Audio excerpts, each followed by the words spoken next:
Salut à tous et bienvenue sur ce nouveau podcast, c'est Tony et comme vous le savez, c'est toujours un grand plaisir pour moi de vous retrouver pour démarrer cette nouvelle semaine ensemble. Pour tous ceux qui ne me connaîtraient pas et qui me découvriraient avec ce podcast, je suis lotisseur, marchand de biens, investisseur et je vis de mon immobilier depuis 2018.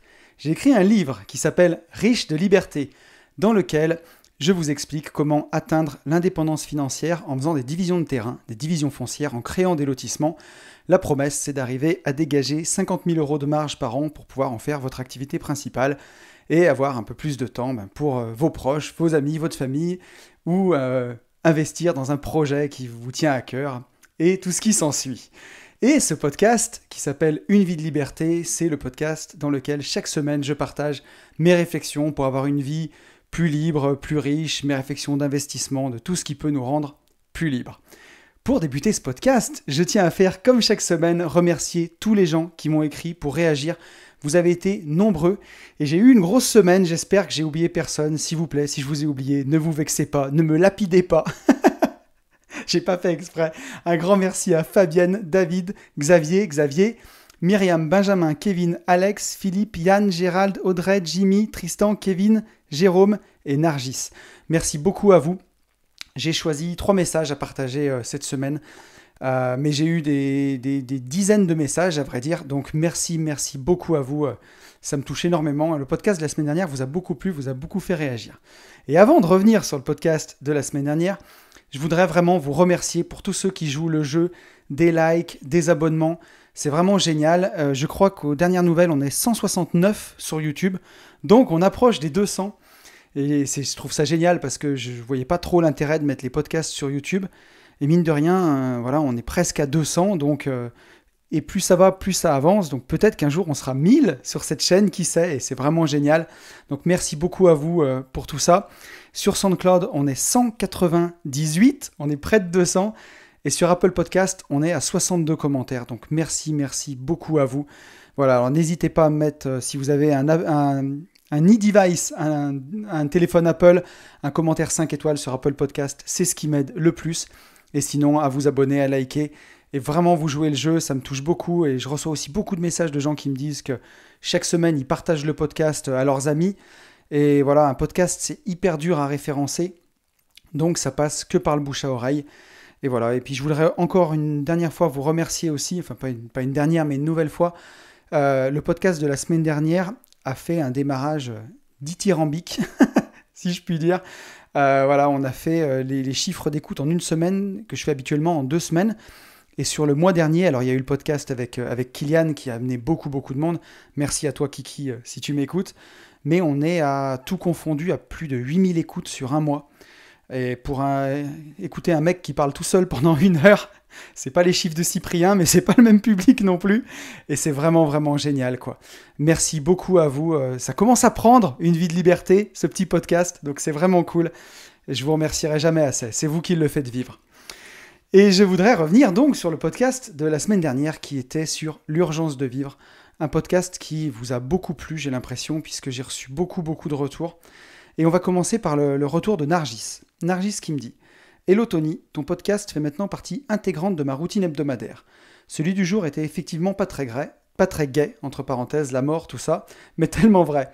J'aime beaucoup ton franc-parler et je trouve que les réseaux manquent parfois un peu de personnes comme toi qui disent les choses sans passer par 4 chemins. Pour rebondir sur le sujet de la semaine qui était « Je n'ai pas le temps », j'ai vite compris qu'effectivement, si on attendait la retraite pour vivre sa vie, c'était raté. J'ai fait des études de sage-femme, 5 années d'études médicales, mais malheureusement, ou heureusement, les conditions d'exercice ont fait qu'au bout de 3 années seulement, j'ai senti qu'il fallait que je me sorte de cette spirale. Je passe les détails sur le bien-être à l'hôpital et la reconnaissance du corps médical. J'ai entrepris un nouveau master en ingénierie de la santé depuis bientôt 1 an. Je bosse en CDI dans une super boîte, sur des machines, tout ce que j'aime. Je me sens reconnue à ma juste valeur et je suis épanouie et heureuse. Alors non, il n'est jamais trop tard. Il faut savoir se poser les bonnes questions et se lancer, passer à l'action. Je rencontre encore trop de collègues sages-femmes dans le même état que moi après 15 ou 20 ans d'exercice qui sont au bout du rouleau et qui ont peur de sortir des rangs. Juste un mot, foncez. Merci Nargis pour ton message. Nargis qui est aussi investisseuse, là, qui a débuté, qui nous écoute aussi sur le podcast des Gentlemen, mon deuxième podcast avec mon pote Yann, qui sort tous les vendredis matins à 10h. Et je fais ma petite pub au passage. Et merci beaucoup à toi, Nargis. Ouais, c'est sûr que il y a des gens qui peuvent s'enterrer 15, 20 ans dans un job qui leur plaît pas ou en tout cas qui correspond plus à leurs attentes. Et c'est malheureux parce que comme je le disais à la fin du dernier podcast, à la fin de sa vie, la seule personne à qui on rend des comptes, c'est à soi-même. Et dans notre société actuelle, on a tellement l'habitude de rendre des comptes, que ce soit à un patron, à un supérieur hiérarchique ou à n'importe qui d'autre, et de se chercher des excuses, qu'on le fait tout le temps, même avec soi. Alors qu'avec soi, on ne devrait pas se chercher des excuses, justement. On devrait trouver des solutions. Et donc, bravo à toi, en tout cas, de prendre le taureau par les cornes, de ne pas attendre d'en avoir ras le pompon et d'être au bout du rouleau et de dire merde et de faire ce qui te plaît. Je trouve que c'est super important. C'est un message que je voulais vous lire parce qu'il est plein d'enthousiasme et plein de bonnes choses. J'ai eu un deuxième message d'Adriane que j'ai trouvé vraiment super, que j'ai absolument voulu vous lire. Adriane qui me dit « Salut Tony, j'espère que tu vas bien. Je me permets de faire mon retour sur ton podcast ici, donc c'est-à-dire en message privé Insta, parce que sur SoundCloud, on est limité en caractères. Ta deuxième vie commence quand tu comprends que tu n'en as qu'une. Ça n'a jamais été aussi vrai que dans ton cas. Et il t'a fallu une deuxième piqûre de rappel et tes 2 burn-out pour comprendre que, encore une fois, tu n'étais pas arrivé au bout de ton accomplissement personnel. Non content d'avoir trouvé ta voie, aujourd'hui tu aides des personnes comme moi à trouver la leur sans passer par la case mort imminente et prise de conscience. C'est beau. Comme dit le psaume, ta parole est une lampe qui guide mes pas, une lumière qui éclaire mon sentier. J'ai l'impression d'être dans le livre L'Alchimiste, Fight Club, Rencontre avec Joe Black. Ton podcast me fait penser à tous ces films dont le message est finalement un peu le même. Profiter de la vie au maximum, tant que le temps qui nous est imparti n'est pas encore écoulé. Aujourd'hui, j'apprends des plus grands et un jour, je l'espère, que, à ta manière, je rendrai ce qui m'a été donné. Pour moi, le déclic de l'urgence de vivre ne s'est pas fait après un drame, mais au contraire, après la plus belle expérience de voyage de ma vie, un road trip d'1 mois aux USA. Avant mon départ, j'étais un panier percé, je vivais avec 800 € de découvert. À mon retour, le déclic. Je me dis, Adriane, tu viens certainement de vivre la plus belle expérience de ta vie. Maintenant, il est temps de vivre la vie que tu t'es imaginée. Sur la plage à Miami, il m'est revenu cette phrase de Booba. J'ai jamais su ce qu'était mon rôle dans la vie, à part être riche, avoir une piole à Miami Beach. Et j'ajouterais, aider sa mère et l'aimer avec un cœur éternel. On voit les fans. Merci Adriane pour ton retour. Déjà, je trouve que c'est hyper touchant ce que tu me dis et ça me fait super plaisir parce que voilà, je me dis à chaque fois, ce podcast, il peut aider 1 ou 2 personnes à trouver la ressource ou à trouver l'énergie pour changer de vie ou le déclic ou se rendre compte qu'il fait fausse route et que ça lui donne un peu de courage. Je me dis que j'ai réussi. Et voilà, et ton message, il me dit que je suis sur la bonne voie et ça me fait super, super plaisir. Parce que voilà, j'essaye aussi de rendre un peu de ce qui m'a été donné en changeant de vie, en fait, parce que je suis tellement plus heureux qu'avant. Ça n'a rien à voir, c'est le jour et la nuit. Et donc, j'essaye de rendre un peu ça avec ce podcast. Et quand je vois que ça marche, ça me fait super plaisir. Et tu vois, effectivement, toi, ton déclic sur l'urgence de vivre, il s'est fait en coupant, en faisant un voyage à l'étranger.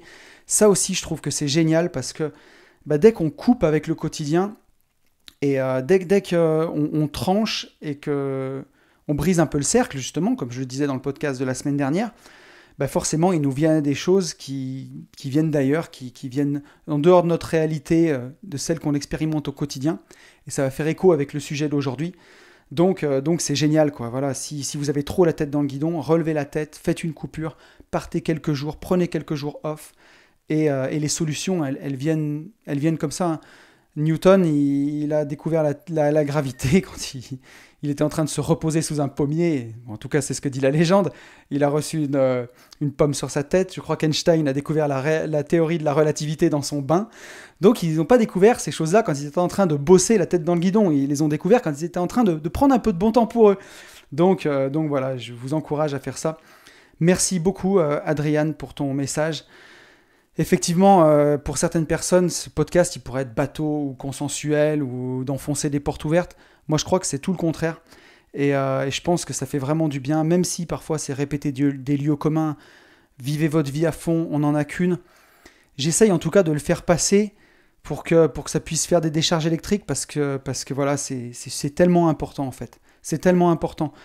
Et comme dit mon pote Rudy, un petit bonheur en appelle un autre. Et voilà, moi j'essaye d'être heureux, en tout cas je choisis d'être heureux chaque jour.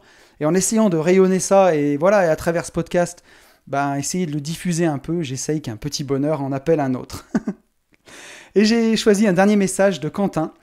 Quentin qui me dit « Salut Tony, merci pour la citation dans ton podcast, ça fait plaisir. Par contre, tu me rajeunis, j'ai 23 ans et demi pour la précision. » Je t'ai mis un peu plus jeune, Quentin. Pour Quentin, il me dit « Une définition d'urgent est quelque chose dont on doit s'occuper sans retard. Pour moi, l'urgence n'est pas une bonne chose. C'est pressant et c'est un poids venant de l'extérieur. J'aime avancer pas à pas, à mon rythme.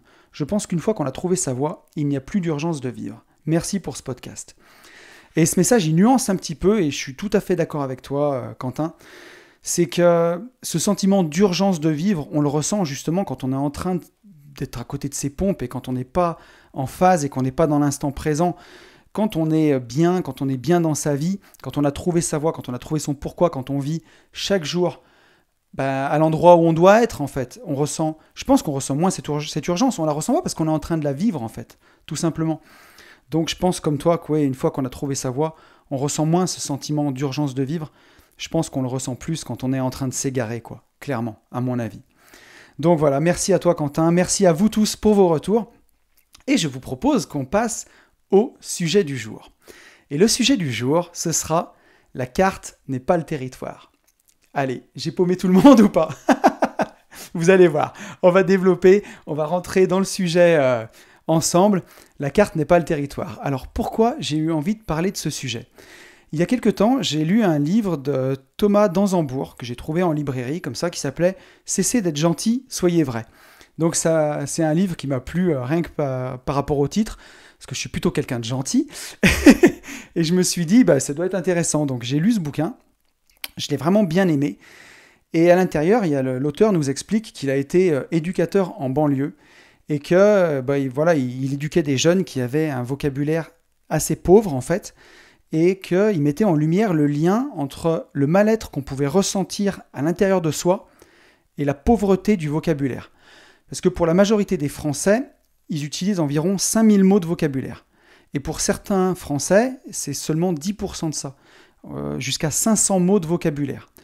Et en fait, dans ce livre, il mettait en lumière le fait que quand c'est impossible de décrire ce qui se passe en soi, forcément, on a des sentiments à l'intérieur de soi, mais si on manque de mots pour les exprimer, c'est super compliqué en fait. Et le fait de ne pas pouvoir exprimer ce qu'on ressent, ça génère énormément de frustration et ça peut même aller jusqu'à la violence. Donc voilà, et ça c'est vraiment, vraiment dingue. Et moi, je ne l'imaginais pas, je ne voyais pas ça. Et en fait, on peut même le relier au fait qu'un bébé, un nourrisson, pourquoi il pleure tout le temps? Il n'a aucun mot pour exprimer ce qu'il ressent, à part pleurer. Il pleure quand il a besoin qu'on le change, il pleure quand il a faim, il pleure quand il n'arrive pas à dormir. C'est sa seule façon de s'exprimer, en fait. Et l'auteur, dans le livre, met en relation que c'est pas complètement relié, mais plus on a de mots de vocabulaire à son actif, plus, en fait, on peut exprimer de choses, plus on peut être précis sur ce qu'on ressent, en fait, et plus on peut être heureux, quelque part. En tout cas, moins malheureux. Et on le voit, par exemple, je sais que chez les Inuits, chez les Esquimaux, ils ont plus de 20 mots pour décrire la neige, par exemple. La neige qui est molle, la neige qui va fondre, la neige qui est très dure, la neige dans laquelle les humains s'enfoncent, la neige dans laquelle les chiens s'enfoncent, la neige avec laquelle on peut construire un igloo. Ils ont plus de 20 mots pour décrire ça. Alors que nous, la neige, c'est la neige, quoi. On va dire la neige molle, la neige dure, mais voilà, parce qu'on la voit moins souvent. Donc, on voit que le langage, il peut être aussi très riche, et à quel point c'est important qu'il soit riche. Et donc, ce que ça m'a amené, ce livre, c'est de me demander aussi pourquoi c'était si grave de ne pas pouvoir décrire ce qu'on ressent, en fait. Ce qu'il faut avoir en tête, c'est que chaque individu, il va se construire sa propre vision du monde, et par conséquent, sa propre représentation du monde. Il n'existe pas de carte unique du monde, en fait. Et ça, c'est un vrai présupposé de la PNL, qui est que la carte, ce n'est pas le territoire qu'elle représente. Quand on déplie une carte, la carte, c'est la carte. Elle représente au mieux le monde, mais ce n'est pas le monde, ça reste une carte. Et ça, c'est une des idées vraiment fondamentales de la PNL. C'est un présupposé qui a été écrit par Alfred Korzybski, qui est le père de la sémantique générale, et qui a déclaré « Il faut noter les caractéristiques importantes de la carte. La carte n'est pas le territoire qu'elle représente, mais, si elle est exacte, elle a une structure semblable ce qui en fait son utilité.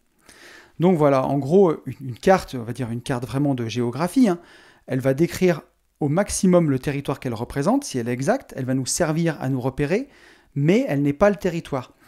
Et là, c'est pareil pour nos jeunes de banlieue, là, qui étaient éduqués par Thomas d'Anzembourg, par l'auteur de Cessez d'être gentil, soyez vrai, qui essayaient, ils ont envie de décrire au maximum ce qu'ils ressentent. Donc si ce qu'ils ressentent, c'est le territoire, la carte, ça va être la façon dont ils le décrivent. Comment aider une personne qui décrit mal ce qu'elle ressent à l'intérieur d'elle? Et comment arriver à décrire ce qu'on ressent à l'intérieur si on n'arrive pas à être précis, en fait. Donc c'est ce qui m'a donné envie de parler de ça, que la carte n'était pas le territoire. C'est vraiment un sujet profond de PNL. On va le dérouler tous ensemble là, pendant ce podcast. Prenez votre temps parce qu'à mon avis, ça va durer un peu. Et vraiment, pour bien rentrer dans le sujet, j'ai voulu faire déjà un parallèle avec l'histoire de la cartographie. La cartographie au sens où on l'entend, hein. Les cartes, la géographie. Donc, pour vraiment commencer par là. L'humanité, elle crée des cartes depuis plus de 8000 ans, dans le but de décrire au mieux le territoire, en fait, de décrire au mieux le territoire, le terrain sur lequel elle évolue. La création de cartes, elle fait partie intégrante de l'histoire de l'humanité. Dans l'Antiquité, on représentait d'abord les étoiles. À l'époque d'Aristote, c'est les premières cartes qu'on avait, c'était des cartes du ciel, d'abord. Et ensuite, au Moyen-Âge, on a voulu cartographier le territoire, la terre sur laquelle on marche, mais c'est des cartes qui n'étaient pas du tout fidèles, elles ne servaient pas du tout à se repérer. C'était plutôt des supports de réflexion, en fait. On mettait l'Europe dessus, on mettait l'Asie, on marquait un peu les religions. C'était vraiment plutôt des supports de réflexion religieux, théologiques et philosophiques à l'époque. C'est vraiment à partir du XVIIIe siècle qu'on a la première carte générale du territoire qui a été établie par triangulation géodésique. Donc là, ils se sont mis sur tous les clochers, en fait, et de clocher en clocher, avec des lunettes, ils ont pu reporter le territoire comme ça. Je vous dis pas, donc c'est la famille Cassini qui a fait cette carte. Ça a pris plus de 50 ans et 4 générations qui se sont succédées pour pouvoir faire cette première carte générale du territoire français. Et donc, bien sûr, ils représentaient à l'époque que les bourgs, ils ne représentaient pas la campagne, on représentait les bourgs de village depuis le clocher en triangulant. Et ça, c'est le début de la cartographie moderne, on a fait comme on a pu. Donc, on a essayé de représenter le territoire du mieux qu'on pouvait. Mais ce n'était pas évident avec les instruments qu'on avait. Là, on voit un petit peu le parallèle avec le langage. Quand on a peu de mots à son actif, c'est très compliqué d'exprimer ce qu'on a à l'intérieur. Ben là, quand on a peu de moyens, je veux dire, on avait des lunettes, on avait des clochers pour prendre un peu de hauteur. C'était vraiment compliqué. Il a fallu 50 ans et 4 générations pour arriver à établir cette carte. Et le plus grand pas de la cartographie moderne, il a été franchi, vous le savez, grâce aux satellites, hein, en prenant de la hauteur. C'est marrant, hein, c'est marrant les parallèles qu'on peut faire.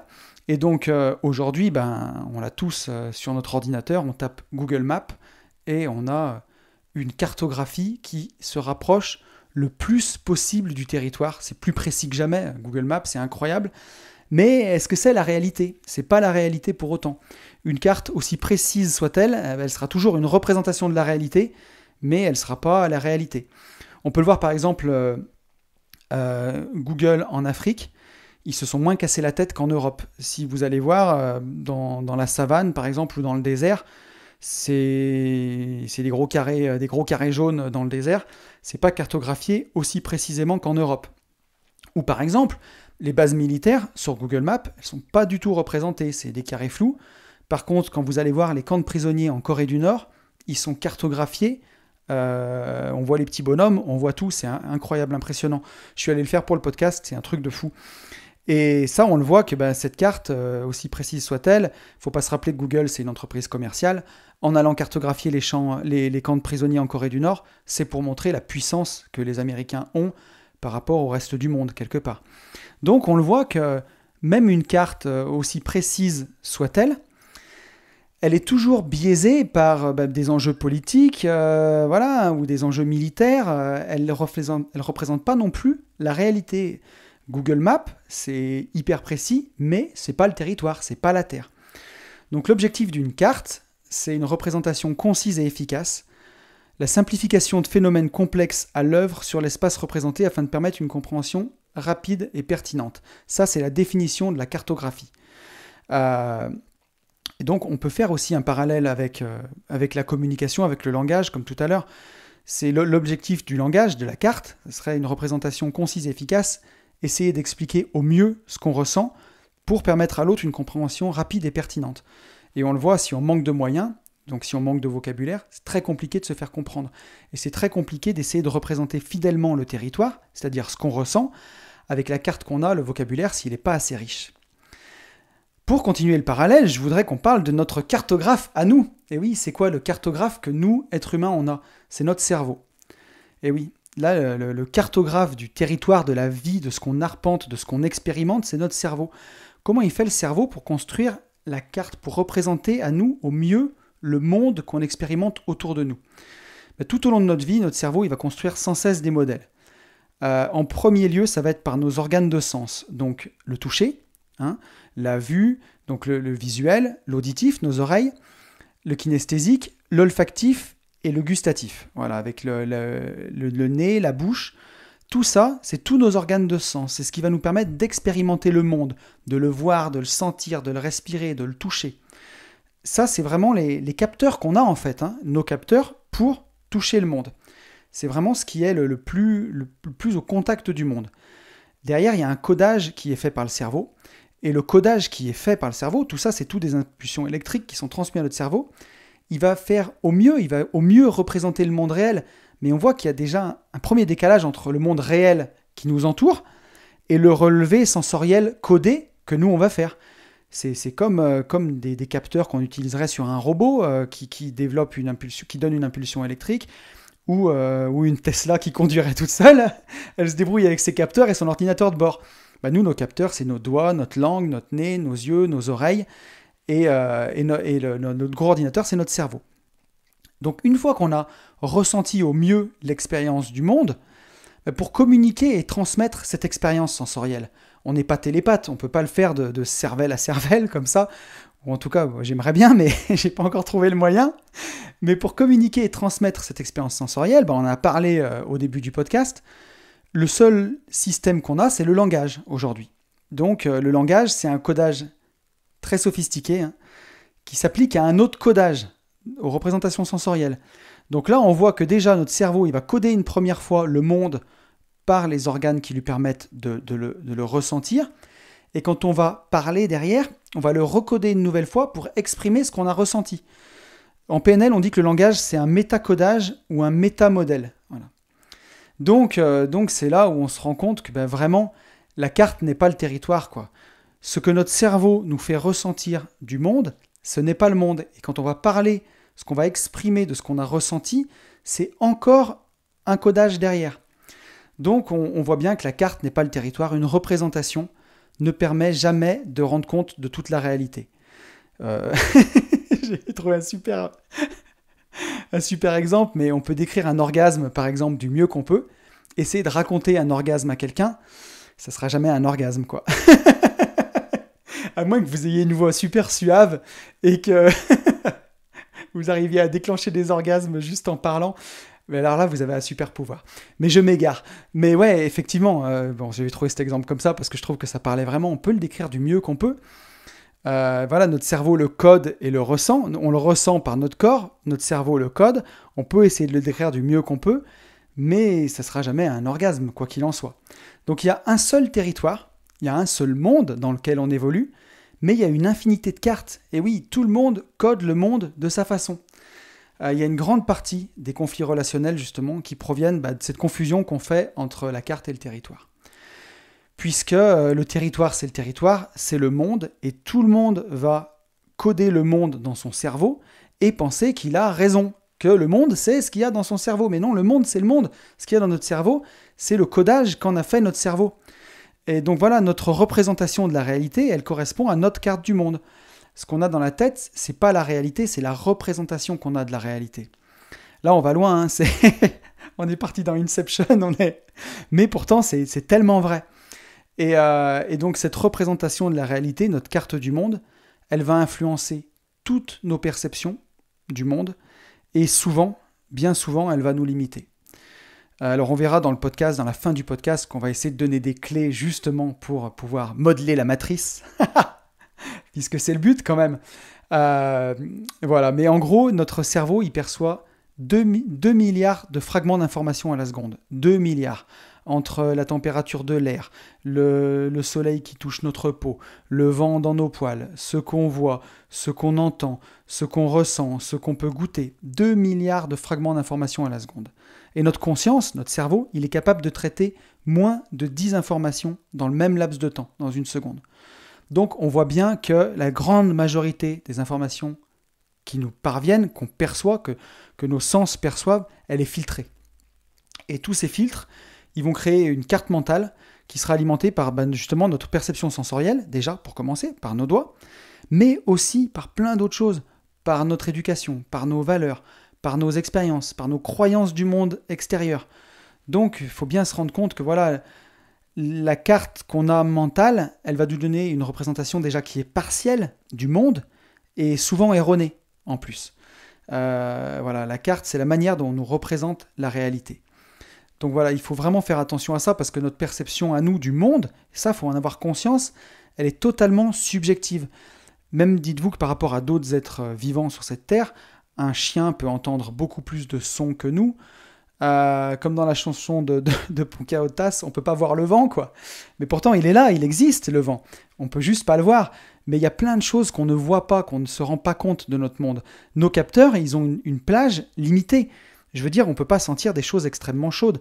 À partir de 40-50 degrés, on se brûle, donc on ne peut pas sentir. Et en dessous de 0 degré, on sent juste que c'est froid, mais on ne peut pas sentir à quel point c'est froid, par exemple. Nos yeux, ils ne nous permettent pas de voir précisément à 15 km, alors que les yeux d'un aigle le permettent, par exemple. Je ne sais pas si c'est 15, mais vous avez saisi l'idée. Donc, rien que par nos organes de sens, on est limité, déjà par ça. Donc la représentation qu'on a de la réalité, c'est notre carte mentale, c'est une représentation qu'on se fait de la réalité, mais ce n'est pas la réalité elle-même. Je le répète, mais c'est important de se rendre compte de tout ça. Et en plus, quand on va agir, quand on va parler, on n'agit pas directement sur la réalité, mais on agit sur la représentation qu'on a de cette réalité. Donc là, ça commence à devenir vraiment compliqué. Mais en résumé, ce qu'on peut dire, c'est qu'il n'existe pas de bonne ou de mauvaise carte, en fait. Il faut juste avoir conscience que chaque personne, elle va avoir sa propre carte de la réalité, sa propre carte mentale de ce qu'est la réalité. Et du coup, ce qui est vrai pour l'un n'est pas vrai pour l'autre, et car chaque individu est différent, mais la seule vérité qu'on peut retenir, c'est que de son propre point de vue, tout le monde a raison en fait. Et c'est ça qui est à retenir, c'est que parfois, on va prendre des exemples, mais entre un patron et un syndicaliste, personne ne se comprend, tout le monde est convaincu d'avoir raison, alors que la façon dont on voit le monde quand on est un patron ou quand on est un syndicaliste, elle est radicalement différente, et peut-être que dans le fond, tout le monde a raison. En tout cas, de son point de vue, tout le monde a raison. Le monde, le territoire, lui, il est juste là, il est neutre, c'est le territoire. Ce qui fait que chacun défend son point de vue, c'est que chacun a sa propre représentation du monde et du territoire, en fonction du milieu dans lequel il a été élevé, de son éducation, de son niveau d'études, de ses valeurs, de ses expériences, de ses croyances, de ce qu'il ressent. C'est pour ça que parfois, avec certaines personnes, c'est même pas la peine d'insister, quoi. On peut pas se comprendre. Et ça, faut arriver à le savoir. Nous, on le voit, hein, il y a beaucoup d'investisseurs qui écoutent ce podcast, et en tant qu'investisseur, parfois vous allez être dans un repas, vous allez entendre des conneries monumentales, c'est même pas la peine de parler, quoi. Je dis souvent cette phrase, mais dans la vie, il faut choisir entre être heureux ou avoir raison. Et ça sert à rien de vouloir imposer votre point de vue, de vouloir expliquer que vous avez raison, parce que l'autre aussi, en face de vous, il a sa propre histoire, son propre vécu, et là où il en est dans son cheminement mental, pour lui, il a raison, quoi. C'est vous qui avez tort. Donc, laissez couler, quoi. Ça sert à rien d'aller vent debout, essayer contre vent et marée, d'aller faire entendre ce que vous avez au fond de vous. Laissez tomber, quoi. Ça sert à rien. Mais par contre, savoir ça, que chacun a sa propre carte du territoire dans sa tête, basée sur des croyances. Et vous vous rendez compte, c'est une représentation du monde qu'on a en soi. Donc si vous vous amusez à détruire leur représentation du monde des gens de façon trop frontale et trop brutale, c'est leur monde qui s'écroule. Donc c'est pas non plus très intelligent ni très sain de faire ça de cette façon-là. Il vaut mieux que ça se fasse en douceur, et un profond changement, il peut venir que de l'intérieur, que si la personne a envie de changer. Si elle n'a pas envie de changer, si elle est bien dans sa propre représentation du monde, qu'elle y soit heureuse ou malheureuse d'ailleurs, il y a des gens qui se complaisent dans leur malheur, tout ça, de le savoir, c'est quand même une bonne base pour apprendre à respecter le modèle du monde de l'autre. Même si vous n'êtes pas d'accord, juste le respecter, quoi, le laisser dedans. Voilà, pas vouloir le sortir à tout prix. Donc, qu'est-ce que ça implique tout ça? Parce que là, c'est bien beau, depuis le début de ce podcast, on a vu que la carte n'était pas le territoire. On a fait un petit parallèle avec la cartographie pour vraiment se rendre compte dans l'histoire de l'humanité comment on avait cartographié le monde. On a vu ce que c'était notre cartographe à nous. On a bien vu que voilà, ça allait être compliqué de se comprendre entre tous parce qu'on avait tous notre définition du monde. On va voir maintenant qu'est-ce que sont les problèmes que ça implique. Vraiment les problèmes profonds, tout ça. Parce que bon, si en soi ça posait pas de problème, bon ben, chacun a sa propre représentation du monde et tout va bien, mais ça implique des problèmes. Puisque les mots avec lesquels on va décrire notre vécu, ben, c'est pas le vécu, quoi. C'est que la meilleure représentation verbale qu'on en a trouvée. Je vais reprendre l'exemple du podcast de la semaine dernière où j'essayais de vous expliquer l'accident de voiture que j'avais eu avec ma mère, qui m'avait fait prendre conscience déjà à l'époque à quel point la vie était précieuse.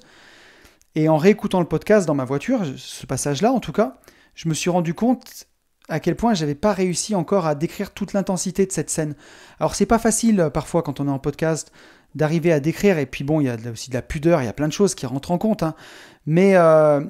Mais voilà, j'ai essayé de le décrire au mieux, mais au final, du mieux que je le décrive, du plus précisément que je puisse le faire, ce sera jamais le vécu de ce que j'ai ressenti.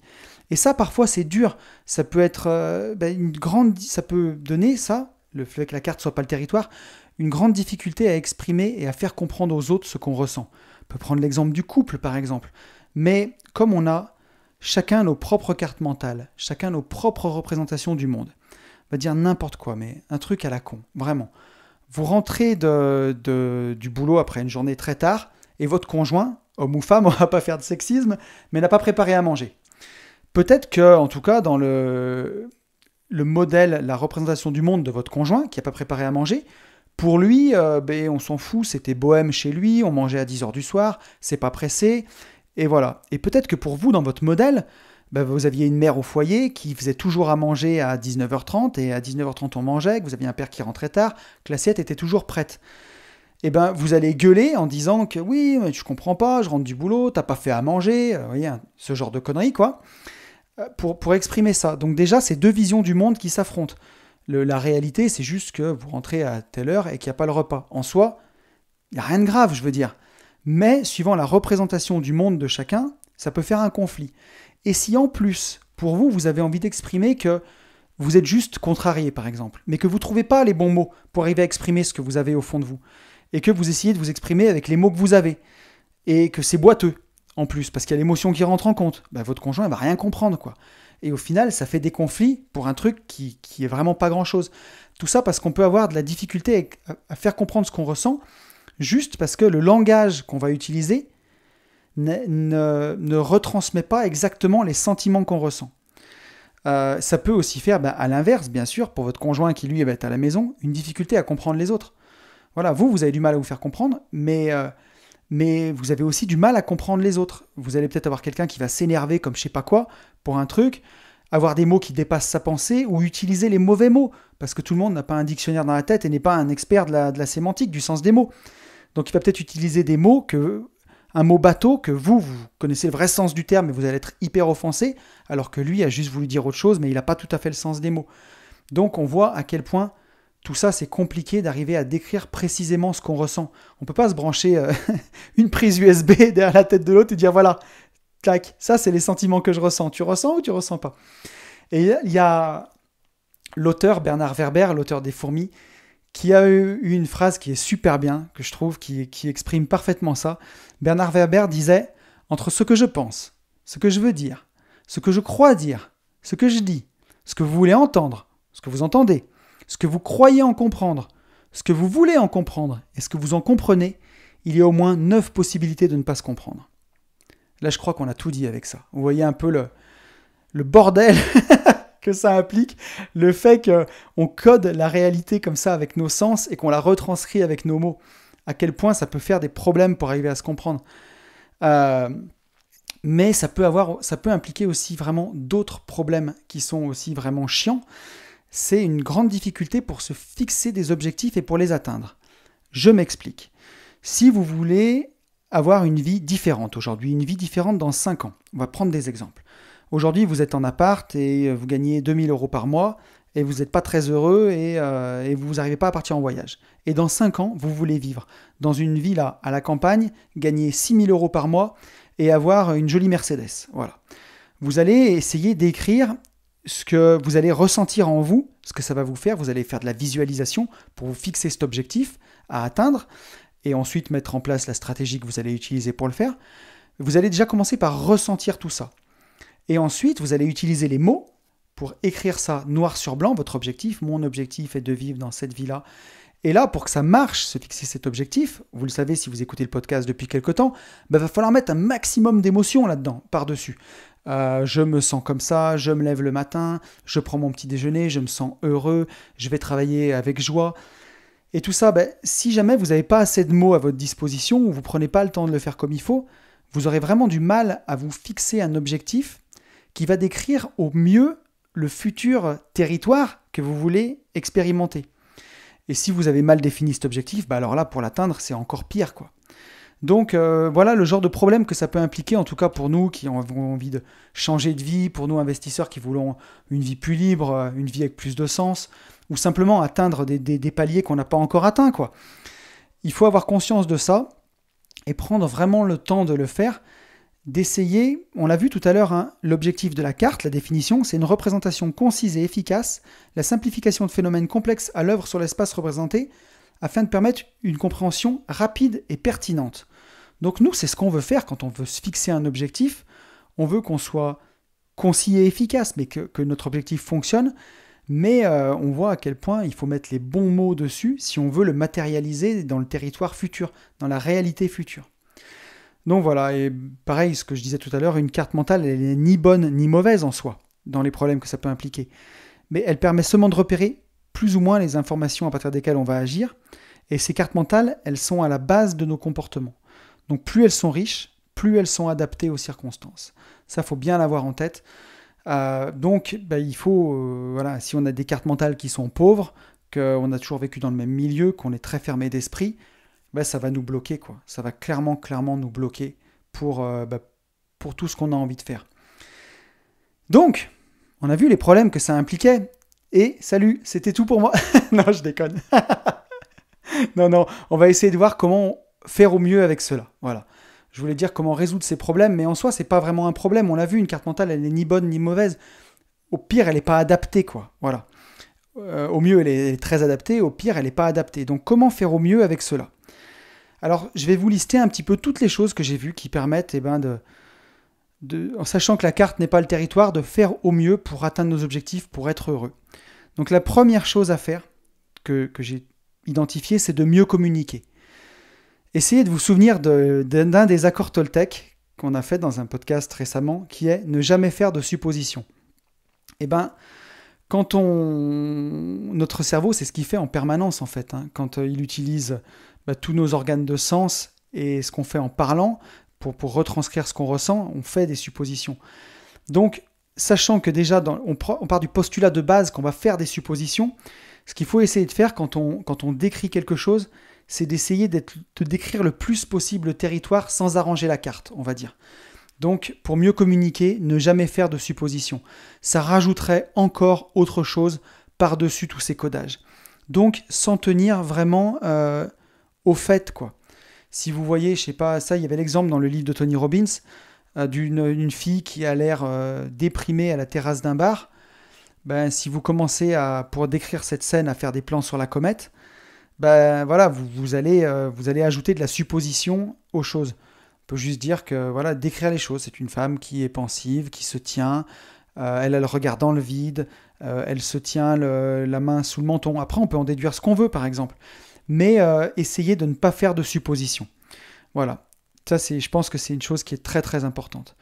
Soyez précis, quoi. Voilà. Soyez précis dans ce que vous dites. Quand vous donnez, par exemple, des consignes à quelqu'un ou quand vous exprimez vos sentiments, essayez d'être le plus précis possible, de décrire au mieux ce que vous ressentez. Tony Robbins disait « Clarity is power », la clarté, c'est le pouvoir. Et je pense qu'il a tellement, mais tellement, tellement raison. Pour se fixer des objectifs et pour les atteindre, clarity is power. La clarté, c'est le pouvoir. C'est clair. Si vous fixez un objectif clair, précis, daté, chiffré, vous pourrez l'atteindre. Voilà, soyez vraiment précis.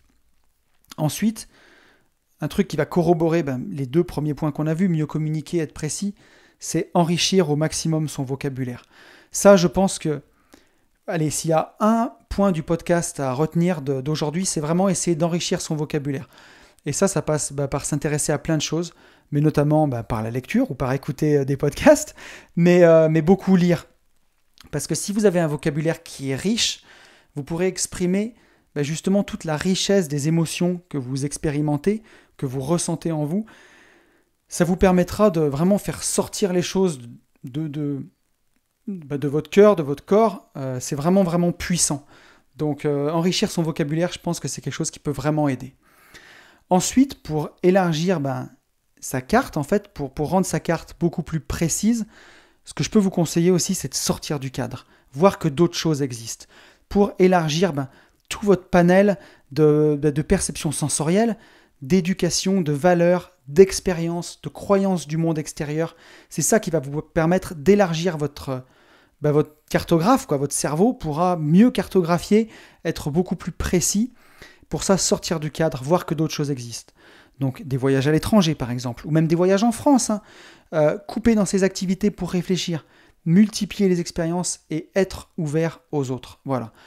Vous pouvez parler avec tout le monde, que ce soit des opinions politiques différentes, même s'il y a des trucs qui vous horripilent, ou avec de milieux sociaux différents.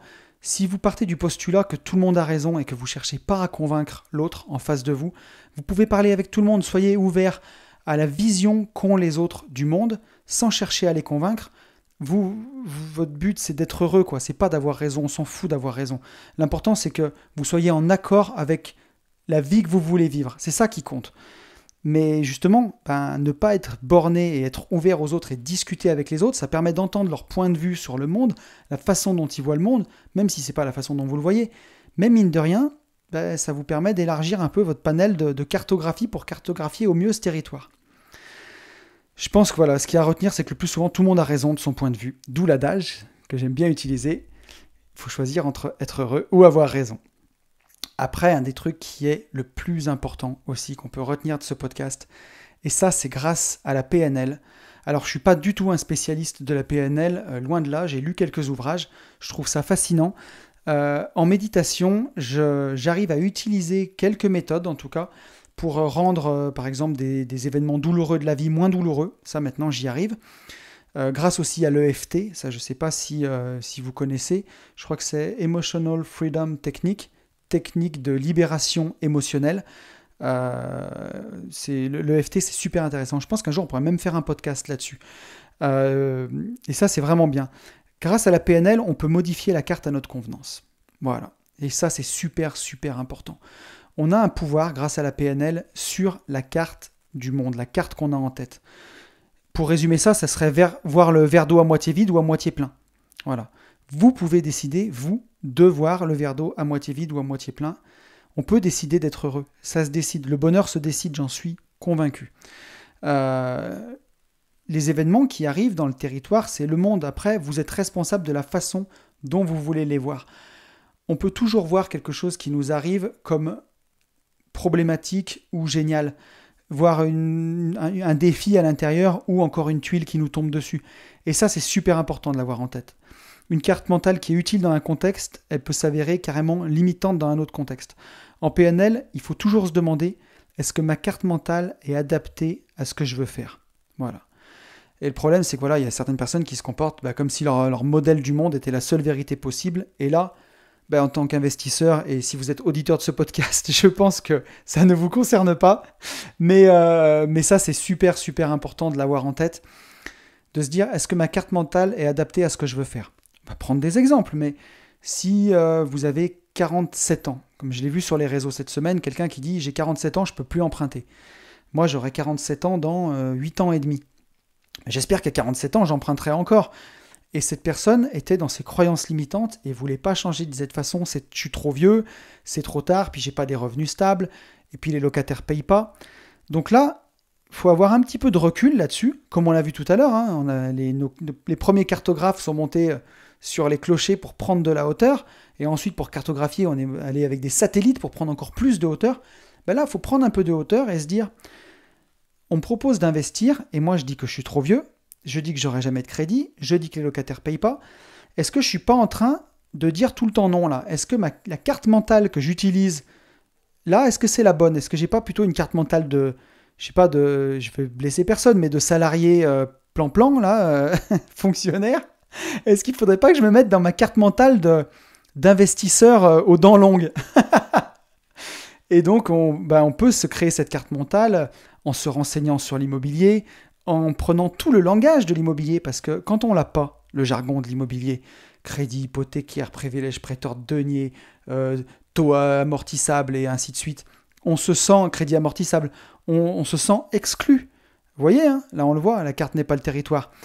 Et alors que ce ne sont que des mots, mais justement quand on va s'intéresser à l'immobilier, qu'on va faire de tout ce jargon-là quelque chose de familier, on va modifier sa carte mentale de salarié plan-plan fonctionnaire à investisseur aux dents longues, et on va mettre cette nouvelle carte, clac, sur le monde, comme un nouveau filtre, hein, comme une paire de lunettes de soleil rose pour voir la vie en rose. Et là, voilà, on modifie sa carte mentale pour atteindre nos objectifs. Si vos objectifs, c'est la liberté financière, les excuses, c'est pas le bon chemin. Le bon chemin, c'est l'action. Donc, on met ces lunettes d'action. Et ça, c'est vraiment, vraiment bien. Alors, je disais tout à l'heure, il y en a qui se comportent comme si leur modèle du monde, c'était la seule vérité possible. Ben, ma foi, cela, parfois c'est amusant, hein, parfois c'est chiant, mais souvent c'est tragique, et c'est des gens qui vont rester dans leur vie, quoi. Donc voilà, ce qu'il y a à retenir, c'est que nos cartes mentales, elles sont tout à la fois utiles et limitantes en fonction du contexte dans lequel on va évoluer, et puis de l'objectif qu'on veut atteindre. Voilà. On ignore comment sont réellement les choses, on n'en connaît que la représentation qu'on s'en fait. Donc pourquoi ne pas nous les représenter d'une manière qui nous donne du pouvoir, au lieu de nous imposer des limites. Et ça, c'est vraiment, vraiment super. Donc on peut le faire déjà rien que par soi-même, en se documentant, en avançant, en lisant plus, en rencontrant des gens, en étant ouvert. Ça va être la première chose. Et après, si on veut aller vraiment plus loin, s'il y a des traumatismes ou s'il y a vraiment des choses qui sont ancrées, on peut le faire grâce à la PNL. Donc c'est des techniques qui ressemblent à de la méditation guidée, on va dire, pour désensibiliser des souvenirs, par exemple, ou pour carrément voir des choses de l'autre façon, pour passer du verre à moitié vide au verre à moitié plein. Et ça, je pense que c'est passionnant, vraiment passionnant.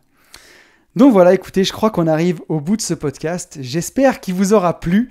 Là, c'était vraiment sujet technique aujourd'hui, mais je pense tellement, tellement important de se remémorer à chaque fois que on n'a pas la vérité universelle, on n'a pas la science infuse, que même si on ne veut pas le croire, on est soi-même limité dans ses schémas de pensée, et qu'en étant ouvert d'esprit, vraiment ouvert aux autres, ouvert au voyage, ou ouvert à plein de choses, on peut vraiment essayer de faire au mieux de ce qu'on peut faire pour essayer de battre un peu notre cartographe qui est limité, quoi. Voilà, qui fait notre cerveau, il est hyper puissant, mais il peut se borner à faire que ce qu'il peut, hein, pour notre survie, pour nous aider à survivre, hein, tout simplement. Donc voilà, je pense que c'est vraiment primordial d'intégrer ça. Écoutez, j'espère que ce podcast vous aura plu.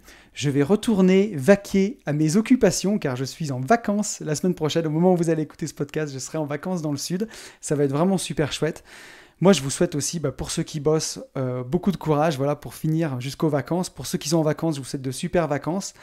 Je vous souhaite de ne pas faire l'amalgame entre la carte et le territoire. Je vous souhaite de le lire, je vous souhaite de mieux communiquer avec vos proches, de vous ouvrir pour vraiment élargir votre représentation du monde dans le sens de vos objectifs. Et vous le savez, je vous souhaite chaque semaine, par-dessus tout, de vivre libre.